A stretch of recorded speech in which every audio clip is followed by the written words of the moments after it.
Ito pa mga Kimpaw fans na exclusive behind the scene kung paano ihatid ni Paolo Abilino si Kim Chiu sa backstage. Ayan guys, kita nyo naman ang sweet talaga. Ayan, tapos picture yung mga batang cute po sa kanila. Ayan, kanina pinost na picture ni Kelsey. Ayan, may hawag-hawag na bulaklak si Paolo.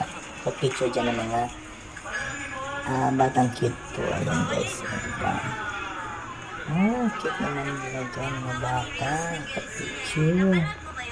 Ayan, si Miss Eddie. Ayan, guys. Tutuwa. Si Kulot. Ayan, ayan, picture sila. Ang cute-cute naman talaga. Ang sweet-sweet ng Kimpaw. Lahat pala si Imogen. Lahat pala ang cute. Parang wala si Argus.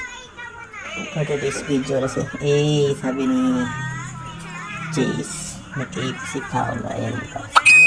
Sabay pa sa loob umalis. Kasi alam ko, after nyan, meron silang interview mamaya sa Star Cinema para pag-usapan ang detalye ng kanilang movie. At eto naman guys, tingnan nyo guys kung how they handle their fans. Kung napapansin nyo, ang daming fans dyan, pero sila diba, they keep smiling, they keep calm lang talaga, diba? Yun.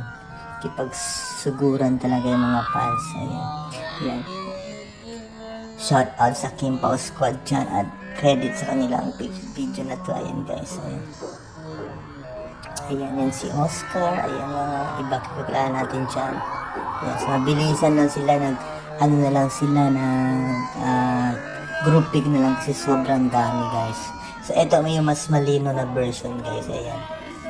So ayan guys. Ayan. Pag nagdating nila, ayan. So kipag-hi sila sa mga fans dyan. Ayan, si Kim Chiu, very, pagkita pa rin sa mga fans, ang laki na talaga ng ngiti niya. Yes, sobrang mahal naman nila mga fans. Ayan, kaya naman sobrang din silang minamahal ng Kimpaw, diba? Ayan guys, ang dami. Actually guys, ang daming bulaklak kanina. Pati yung bulaklak na yan, sabi ni kasama ko kay Paolo daw, yung binigay kay Paolo. Pati bulaklak binigay kay Paolo.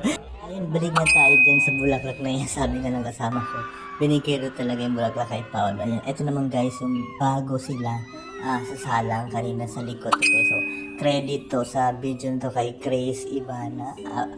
Abina, yung Showtime dancer guys. So, yun. Ayan guys, so yan. Showtime, credit sa kanya ito. Ayan, so, bago isa. Pero si Kim kumakanta na dyan, si Pao, nag-aantay siya na siya sa sala. Ito naman guys, yung kanina, video. Ayan, so habang commercial lang guys, ayan, ng video. Shout out sa credit sa kay Oski na yung itong video na to. Ayan. Yan ang ating update sa inyo ulit ng mga behind the scene, yung mga video or yung mga picture hindi nyo ba nakikita sa social media o sa YouTube guys. And exclusive po yan, dito nilang mapapanood sa ating channel. Ayan, thank you so much for the video na shinare ng ating mga kasama at mga content creator. At shout out sa kanila at credit sa kanila. Ayan, maraming salamat mga Kimpaw fans for always sharing, likes, and watching the video we upload in this channel. Again, thank you so much at happy lahat tayo dahil mapapanood na natin sila magkasama sa big screen this coming October. Ayan nga po ang ating latest na balita tungkol sa Kimpaw at sa mga iba pang kaganapan, abang-abang lang tayo. Mamaya guys, magla-live yata sila sa Star Cinema page. So abangan nyo natin ang ibang detalye ng kanilang movie. Ayan, again, maraming salamat. Bye-bye, Kimpaw fans!